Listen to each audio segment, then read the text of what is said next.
എല്ലാവർക്കും നമസ്കാരം. എന്താണ് ഫീൽ ചെയ്യുന്നതെന്ന് ചോദിച്ചാൽ ആദ്യം എനിക്ക് പറയാൻ തോന്നുന്നത് ദൈവത്തിന് നന്ദിയാണ്. ഫൈനലി കുറെ നാളുകളിലെ കാത്തിരിപ്പിന് ശേഷം പടം ഡിസംബർ 6 റിലീസ് ചെയ്യാണ്. ഞാൻ എന്റെ ഹൃദയത്തോട് ഏറ്റവും ചേർത്ത് വെച്ചിട്ടുള്ള ഒരു സിനിമ തന്നെയാണ് റിലീസ്. കാരണം ആരതിരി വന്ന ഒരു സ്റ്റോറി ലൈൻ പറയുന്ന സമയം തൊട്ട് അത് സ്ക്രിപ്റ്റ് ആയിട്ടില്ല, അത് കഴിഞ്ഞിട്ടാണ് സ്ക്രിപ്റ്റിലേക്ക് കിടക്കുന്നത്. ഇഷ്ടമായെങ്കിൽ നമുക്ക് ചെയ്യാമെന്ന് പറഞ്ഞിട്ടാണ്. അപ്പൊ ആ സമയം തൊട്ട് ഈ സിനിമയുടെ ഭാഗമായി വരെയും ഞാൻ ഈ സിനിമയോട് ചേർന്ന് നിൽക്കുന്ന ഒരു വ്യക്തിയാണ്. ഈ ഒരു കഥാപാത്രം എനിക്ക് തോന്നുന്നു 10-20 വർഷമായി ഇൻഡസ്ട്രിയിൽ അതിന്റെ കാരണഭൂതനാണ് അവിടെ ഇരിക്കുന്നത്. വിനയ് സാർ അദ്ദേഹമാണ് സിനിമയിലേക്ക് കൈപിടിച്ചുകൊണ്ടിരുന്നത്. ലാൽജോ സാർ എല്ലാവരുടെയും മുമ്പിൽ നിന്ന് സംസാരിക്കുന്നതിന് വലിയ സന്തോഷമുണ്ട്. എനിക്ക് തോന്നുന്നു വിനയ് സാറിന്റെ സിനിമ പോകുന്നതിലേക്കും കൂടുതൽ രക്ഷപ്പെടുമായിരിക്കും എന്നാണ് നമുക്ക് നോക്കാം. ശത്രു എന്നുള്ളൊരു കഥാപാത്രമാണ് എനിക്ക് ആരംഭിച്ച് തന്നിരിക്കുന്നത്.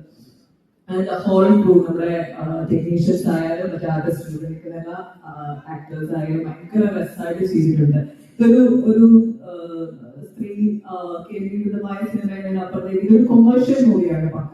അങ്ങനെ തന്നെയാണ് ഇതിനെ പറയുന്നത്. എല്ലാ ആളുകൾക്കും ഒരേപോലെ ഇഷ്ടപ്പെടുകയും എൻജോയ് ചെയ്യാൻ കഴിയുന്നതുമായിട്ടുള്ള ഒരു സിനിമയായിരിക്കും പ്രേമിച്ചത്. ഞാൻ എന്റെ ലൈഫിൽ ഈ ഒരു കഥാപാത്രം ഫസ്റ്റ് ടൈമാണ് ചെയ്യുന്നത്.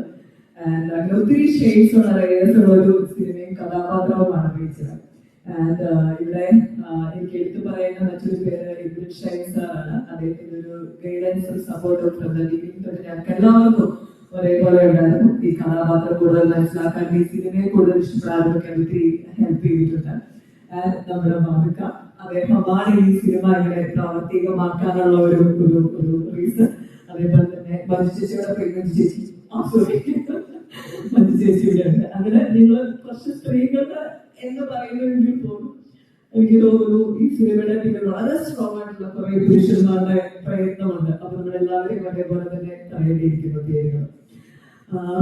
ഇതൊക്കെയാണ് എനിക്ക് സിനിമയെ പറ്റി പറയാനുള്ളത്. ഇനി ഡിസംബർ 6 പടം വരെയാണ്, നന്നായിട്ട് വന്നിട്ടുണ്ട്. വിജയിക്കുമെന്ന് പ്രതീക്ഷിക്കുന്നു. നിങ്ങളുടെ പ്രാർത്ഥനയും സപ്പോർട്ടും ഒക്കെ ഉണ്ടാവും. ഞാനേതെങ്കിലും പേരുകൾ ഞാൻ മറന്നുപോയിട്ടുണ്ടോ എന്ന് എനിക്കറിയില്ല. എന്തായാലും ഓൾമോസ്റ്റ് എല്ലാവരെയും മെൻഷൻ ചെയ്തിട്ടുണ്ട്.